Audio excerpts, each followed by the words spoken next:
Bit of a diversion here. There's no feminism, there's no moaning about people in general or social justice warriors or any of that kind of stuff. It's my review of Alien Covenant, the semi-sequel to Prometheus, semi-prequel to Alien, and, well, frankly, after Prometheus, I was not going to bother watching this one, but, well, that didn't work out too well. So, Prometheus.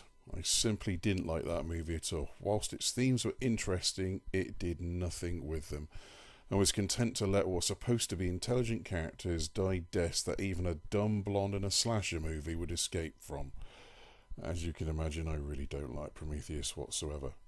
I had zero intentions of watching Alien Covenant in the cinema after the mess that Prometheus was, but it was cheap night at the cinema. The missus was insistent that she wanted to see it, and we all know you don't disappoint your missus. You let Ridley Scott do it instead. And to be fair to the scriptwriter for this movie, he was utterly hamstrung by having to write a continuation of Prometheus, and I wouldn't wish that on anyone. At the end of Prometheus, Elizabeth Shaw and David's head were flying off to go and find answers as to why our creators wanted humans dead. Well, that storyline was quietly ignored. This movie decided that the big build-up of the engineers in Prometheus was a dead end, so literally killed them off. No interaction, no questions answered.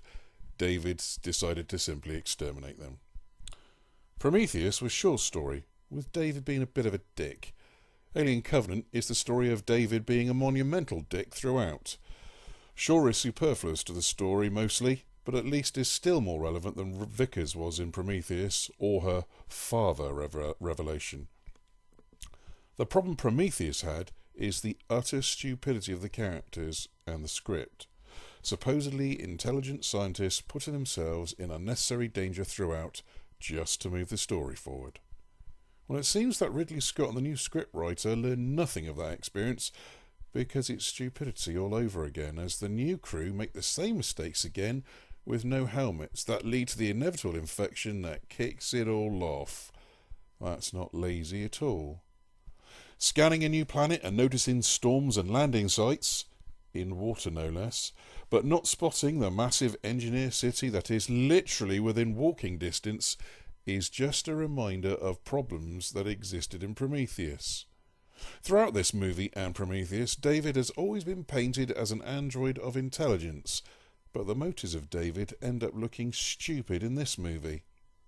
It's obvious now that David is going to be used as the catalyst for creating the xenomorph we got to see in Alien. A shame really, as just like the space jockey, mystery is no bad thing, but I digress here. David's conversation with Wayland at the start of the movie, and his discussion about life and how Wayland will die but he will not, and David's appreciation for music and all the other things in life, just doesn't fit in with him being responsible for creating the xenomorph species.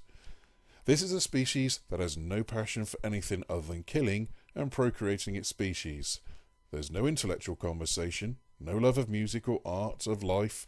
The xenomorph is everything David is not. So when he calls it the perfect organism, the description is directly at odds with how David sees himself. I suppose what irritates me most is that both Damon Lindelof, the scriptwriter of Prometheus, and Jack Paglin, the scriptwriter of Alien Covenant, seem utterly incapable of looking at their scripts, seeing the problems in them, and not doing some slight revisions to fix the script so that a whole host of minor problems don't end up being the running theme. The MacGuffin of one of the characters hearing a really not very convincing John Denver track over his headset, and that being the catalyst of going to a different planet rather than the one they've been training for, as well as being responsible for the lives of over 2,000 people, simply isn't convincing enough.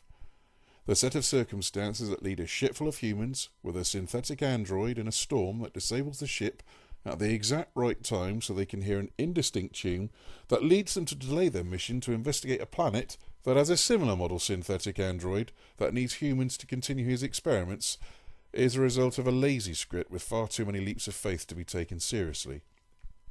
It's basically a partial retread of the original Alien, except that that movie had a plausible script, with a team of space truckers who'd paid far more attention to quarantine and their own safety, and had a plausible reason to investigate the planet they landed on. And that's the key. Alien and Aliens had a plausibility to their scripts that didn't make anything the characters did look out of place or stupid. Prometheus and Alien Covenant seem to have gone out of their way to insult audiences with slapdash scripts with characters that should have struggled to get work in McDonald's, let alone scientists, and train ones on important missions. I won't be seeing the sequel to this movie at the cinema. I feel both vindicated and saddened that Alien Covenant is more of the same crap as Prometheus, but gutted that a franchise that includes Alien and Aliens has descended into this rubbish, and even more gutted that the proposed follow-up to Aliens, that was going to ignore Alien 3 and Resurrection, seems to have been abandoned in favour of Ridley Scott's Prometheus trio. Michael Fassbender is a decent actor, and like many others, his performance is the standout. Danny McBride wasn't bad either, but the character of David feels like it really should have been in a different series of movies. Gutted the Alien franchise has plumbed the depths of stupidity again. It's time this franchise was face-hugged. Please like, dislike if you really want to.